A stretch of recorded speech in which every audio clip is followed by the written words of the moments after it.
కోట్లాది మందిని రోడ్డు మీద పడేసుడు తప్ప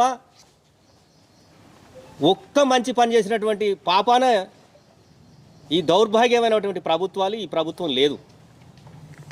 దాన్ని కప్పిపుచ్చుకోవడానికి భారత మాతకు జై, జై హింద్. ఇక్కడ ఉన్న వాళ్ళంతా భారత మాత కాకపోతే ఇంకేమన్నా పాకిస్తాన్ నుంచి వచ్చిన వాళ్ళం మేమేమన్నా?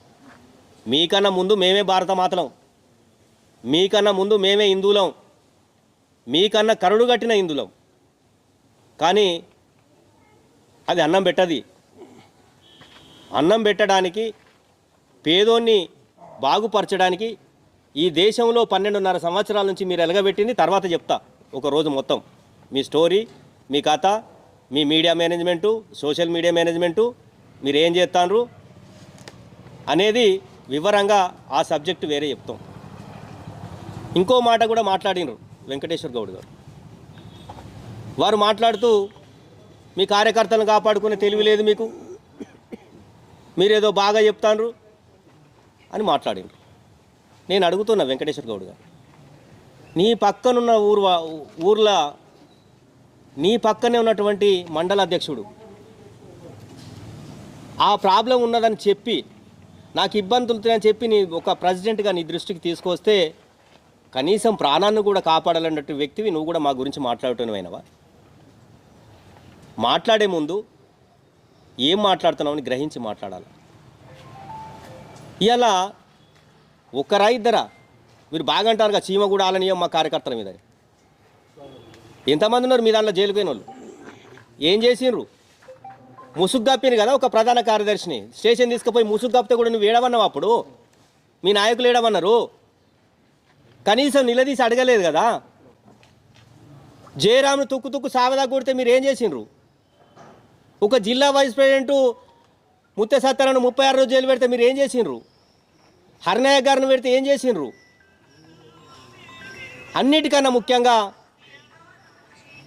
ఒక ఫెస్టివల్కి సంబంధించి అమాలవాడలో 9 మంది కాంగ్రెస్ వాళ్ళు, బీజేపీ వాళ్ళు అక్కడ ఉన్నటువంటి చిన్న గలాటలో తప్పు లేకున్నా 9 మంది మీద కేసు పెట్టి జైలుకు పంపే ప్రయత్నాలలో 5 జైలుకు పోయి 4 బెయిల్ తెచ్చుకుంటే ఆ బెయిల్ కూడా దరిద్రంగా మీరు కనీసం ఒక రోజు కూడా వాళ్ళ దగ్గరికి ఉన్నటువంటి సందర్భం. ద్వితీయ సేన ఎవరో ఒకరు పోయినారు. మీరు ఇంకా మాట్లాడతారు మా పార్టీ గురించి, మా దివాకర్ రావు గారి గురించి. అసలు మీకు ఆ స్థాయి ఉందా? దివాకర్ రావు గారి గురించి 50 సంవత్సరాలు అంత కొడితే మీకు 50 ఏళ్ళు ఉన్నాయో లేవో నాకు తెలియదు. మీకు కానీ రఘునాథ్ గారు కానీ ఎన్ని సంవత్సరాలు ఉన్నాయో నాకు తెలియదు. కానీ 50 సంవత్సరాలు నిరంతరం సేవ చేస్తున్నటువంటి నియోజకవర్గ ప్రజలకు అందుబాటులో ఉన్నటువంటి వ్యక్తిని పట్టుకొని ఏ దొరికితే అదే మాట్లాడు. ఇవన్నీ సమాధానం చెప్పాలి వీళ్ళందరూ. మరి బీజేపీ వాళ్ళ లేకపోతే ఏమన్నా మీ లెక్కల పేడ్ ఆర్టిస్టులు అయితే కాదు. చాలామంది పేడ్ ఆర్టిస్టులు ఉన్నారు మీ దగ్గర, అది మీరు గమనిస్తలేరు.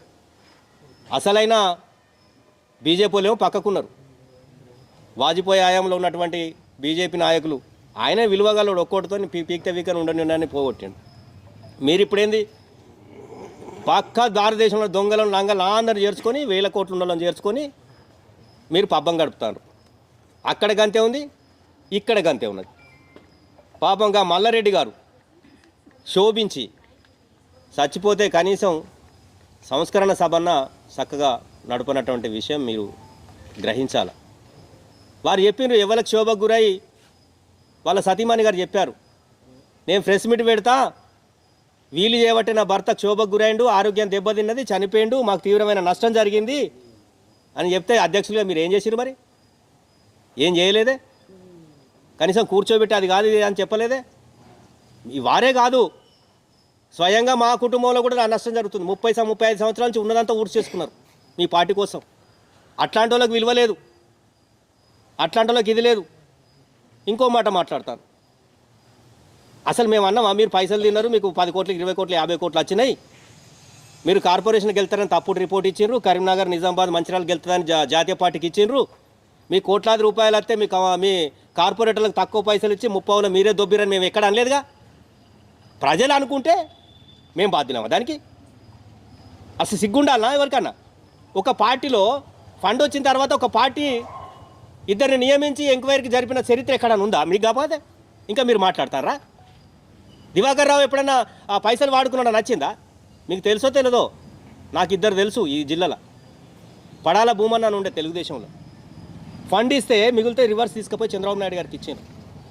అలాగే దివాకర్ రావు గారు కూడా నేను స్వయంగా సాక్ష్యం. భానుప్రసాద్ గారు ఎమ్మెల్సీ గారు ఉన్నారు, అన్న నాకు పైసలు అద్దు ఒక మిగిలిన అని చెప్తారని నువ్వేం రాజకీయ నాయకులు అని దివాకర్ రావు గారు అన్నారు. అది చరిత్ర. మీరు భుజాలు దాడుకుంటా సోషల్ మీడియాలో అయిపోయింది మీ పని, మీకు అర్థమైతలేదు.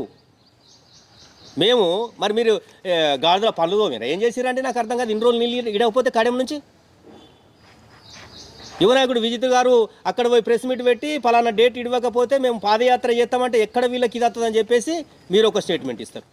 ఆ భయానికి కదా కాంగ్రెస్ ఎమ్మెల్యే గారు ప్లస్ కలెక్టర్ గారు వీళ్ళందరూ నీళ్ళు ఇడిచింది. అది సరిపోదా మాకు ప్రజల తరపున? మేము చేసే పనులు మీరు చెప్పాల్సిన అవసరం లేదు, ప్రజలు గ్రహిస్తారు. మీరు ఎన్ని రోజులు షో చేయలేరు, నేల విడిచి సాం చేయలేరు, మత రాజకీయాలు ఎక్కువ రోజులు నడవయి. మీరు అనుకుంటారు మీ కింద ఆల్రెడీ బేస్ కదిలిపోయింది, ఒక్కొక్కటే కూలిపోతుంది.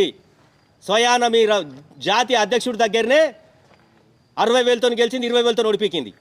అది చూసుకొని ఫస్ట్ మాట్లాడే ముందు. మా గురించి చాలా మాట్లాడారు తర్వాత. గెలిపోవటం సహజం, మేము ఎక్కడ కూడా ఎవరిని ఏమంటలేదు.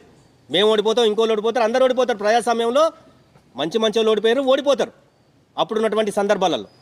అంతేగాని మీ ఇష్టం వచ్చినప్పుడు దివాకర్ రావు గారు నానుడు, ఇంకో గారు నానుడు, ఇది పద్ధతి కాదు. పద్ధతి చేంజ్ చేసుకోవాలా. మీరు ఎట్లుందంటే స్వయాన కాంగ్రెస్కు వత్తాసు పలుకున్నట్టున్నది ఈ నియోజకవర్గంలో. వెంకటేష్ గౌడ్ గారిని జిల్లా అధ్యక్షులు గారిని నేను అడుగుతున్నా, అసలు కేసులు చూపెడతావా? గంజాయి కేసులు కానీ ఏది కానీ మా ప్రభుత్వంలో కానీ దేనిలన్నా మీరు మాట్లాడారు కదా ఆ రోజు ఉన్నాయని, ఏదన్నా చూపెడతారా? మరి ఇప్పుడు గడ్డి వీక్తారా? మిమ్మల్ని అంటారు గంజాయి ఉన్నాయి, అన్నీ ఉన్నాయి, మీరు ఏం చేస్తారు? సరే మాకంటే మేము చిన్న పార్టీ, మేము అధికారంలో, మీరు జాతీయ నాయకులు జాతీయ స్థాయిలో ఉన్నారు కదా, మీకు ఒక కేంద్ర హోమ్ మినిస్టర్ గారు కూడా ఉన్నారు కదా, మీరు ఏం చేస్తారు? అది చెప్పరు. మీరు ఏం కంట్రోల్ చేస్తున్నారు? మాట్లాడితే ఫ్లైఓవర్ అంటారు. 12 సంవత్సరాల నుంచి మీరు ఏం చేస్తారని అడుగుతాను నేను. మీరు చెప్పచ్చు కదా, సెంట్రల్ మీదే కదా, ఓ 2 ఫ్లైఓవర్లు వేయచ్చు కదా, ఎందుకు ఎత్తలేరు? ఫస్ట్ ఫ్లైఓవర్ శాంక్షన్ అయితే అక్కడ పోయి నిల్చొని ఫోటోలు దిగి మేమే శాంక్షన్ చేయించినామని చెప్పారు. అది క్యాన్సల్ కాగానే దివాకర్ రావు గారు క్యాన్సల్ అయింది. అంటే అత్తేనేమో మీరు అక్కడ ఉన్నటువంటి సేఫ్టీ కమిటీ ఏదైతే రిపోర్ట్ ఇచ్చి క్యాన్సల్ అన్నదో అది చెప్పాలిగా న్యాయంగా. మరి అరే ఇక్కడ కుదురుతలేదు ఫ్లైఓవరు, ఇక్కడ కట్టడానికి ఒప్పుకోవట్లేదు సేఫ్టీ కమిటీ, కాబట్టి అండర్ గ్రౌండ్ బ్రిడ్జ్ పెడతాని చెప్పరు. ఏం చెప్తారు? అత్తేనేమో వాళ్ళు చేసినట్టు, పోతేనేమో దివాకర్ రావు గారు. ఇలా హైదరాబాద్ నుంచి మొదలు పెడితే నాగ్పూర్ దాకా ఇంత అండర్ బ్రిడ్జ్ ఎక్కడన్నా ఉందా? అది ఎవరు తెచ్చిర్రు? కనబడతలేదా? కళ్ళకి అది కనబడతలేదా మీకు? తెత్తేనేమో మీరు, తేకపోతేనేమో మేము. నేను సూటిగా అడుగుతున్న 12.5 సంవత్సరాల నుంచి కేంద్రంలో అధికారంలో ఉన్నటువంటి మీ పార్టీ 8 మంది ఎంపీలు, 2 మినిస్టర్లు, మీరు ఈ మంచిర్యాలకి ఏం సాధించారు అని అడుగుతున్నా. నేను సన్నబియ్యంలో వాటా ఉన్నది, లేకపోతే ఇంకో స్కీమ్లో మాది ఉన్నది, 16వ ఆర్థిక సంఘం ఏం తెచ్చి, ఇది కాదు మీరు చెప్పేది. అది మేము 52 రూపాయలతో మీరు 30 రూపాయలు 20 రూపాయలు ఇస్తారు. అది మేము ఇంకా దాని దలుచుకోలేదు. స్పెషల్గా మీరు ఏం తెచ్చారు అని అడుగుతున్నా. మీరు ఏంటి 2 ఫ్లైఓవర్లు అవసరం మంచిర్యాలకి, సరే మీకు అది శాత కాకపోతే కనీసం ఈ ఫ్లైఓవర్ అని ఎక్స్టెన్షన్ చేయండి. అది శాత కాదు. రైల్వే మినిస్టర్ మావాడు ఉన్నాడా? మీ వాళ్ళు లేరా? మీకు శాత కాదా? మీరు వెళ్ళండి, ఫస్ట్ మీ ఇంటిని చక్కదిద్దుకొని మీరు పని చేసి 4 పనులు చేసినామని చెప్పండి. అంతేగాని ఎప్పుడు పక్కల మీద ఏదోటి అనాలా, ఏదో రాసింది అక్కడ 4 ముక్కలు పెడితే చదివి చెప్పాలనేది లేదు. కుల్లా చెప్తున్నాం, మళ్ళీ కూడా చెప్తున్నాం, 100% మీరు ఎమోషనల్తో ఆడుకొని మీరు గెలుస్తారు తప్ప పేదలకు ఒరగబెట్టింది ఏం లేదు. రేపు రాబోయే రోజుల్లో ఎప్పుడో ఒకసారి మీకు బ్రేక్ పడుతుంది, బ్రేక్ పడ్డప్పుడు తెలుస్తుంది. ఇంకొకసారి ఇక్కడ ఉన్నటువంటి ప్రభుత్వ వ్యతిరేక కార్యక్రమాల మీద పోరాడేదే దివాకర్ రావు గారు అండ్ విజిత్ అన్న, వారి సైన్యం, ఇక్కడ సీనియర్ నాయకులు కావచ్చు అందరి సారథ్యంలో. మీరు ఏం చేయరు, మేము చేసేదాన్ని మళ్ళీ కాపీ కొట్టి మాకన్నా ముందు సోషల్ మీడియాలో పెట్టుకుంటారు. అదే తప్ప ఇంకోటి లేదు. నిజమైన కార్యకర్తలు ఎవరైతే ఉన్నారో వాళ్ళ శోభ మీకు తగులుతుంది ఫస్ట్. మీకు అది గుర్తించుకోవాలని జిల్లా అధ్యక్షుల్ని కోరడం జరుగుతుంది. మీరు అంటారు కావచ్చు రేపు పొద్దుగాల, ఆయనకి ఏముందా, ఏం పదవి ఉంది, జిల్లా అధ్యక్షుని విమర్శిస్తాడా అనొచ్చు. మీరు జిల్లా అధ్యక్షుడు కాదు, మాకు అవకాశం ఉంటే రాష్ట్ర అధ్యక్షుడు ఎంత ఎక్స్పీరియన్స్ ఉన్న అందరికి ఇక్కడ, ఒక్క నావుకని కాదు. దురదృష్టం కొంతమందికి వస్తుంది, కొంతమందికి రాదు. కాబట్టి ప్రజలకి ఏదైతే మంచి చెడో ఆ చేసేదానిలో బీఆర్ఎస్ పార్టీగా విజితన్న గారి నాయకత్వంలో ఇక్కడ ముందుంటాం. సమిష్టిగా ఒక ప్రతిపక్ష పార్టీగా సమిష్టిగా కొట్లాడాలి. మీరు అధికార పక్ష పార్టీతో కలిసి మా మీద దాడి చేస్తామంటే మీ బలహీనత మాకు అర్థమైంది. ఎందుకంటే వీళ్ళను బీఆర్ఎస్ వాళ్ళని ఇక తట్టుకున్న తట్టలేదు. కేసీఆర్ గారి నాయకత్వంలో ఎక్కడ పోయినా కూడా కేటీఆర్ గారి సారథ్యంలో రాష్ట్రంలో ఎవరిని మెసిలిచ్చినా కూడా సారు కారు అంటారు తప్ప ఇంకోటి లేదనేది మీకు గ్రహించిండ్రు. మీకు 8 కాదు 0 గుండు 0 రాసుకోండి. ఆ 8 లేదు ఈ 8 లేదు రాష్ట్రంలో.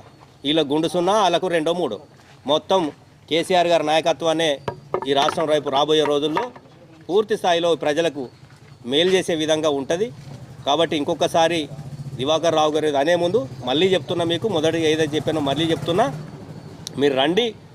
దివాకర్ రావు గారు 20 సంవత్సరాలు ఏం చేసిండో ఒక డైరీ పట్టుకుని ఎంతమంది వస్తారో మేము కూడా మా సీనియర్ నాయకులందరినీ కలుపుకొని మేము కూడా రావడానికి సిద్ధంగా ఉన్నామని తెలియజేస్తూ ఈ అవకాశం ఇచ్చిన పెద్దలకి మరియు ముఖ్యంగా మీడియా మిత్రులందరికీ హృదయపూర్వక నమస్కారాలు తెలియజేస్తున్నాం. జై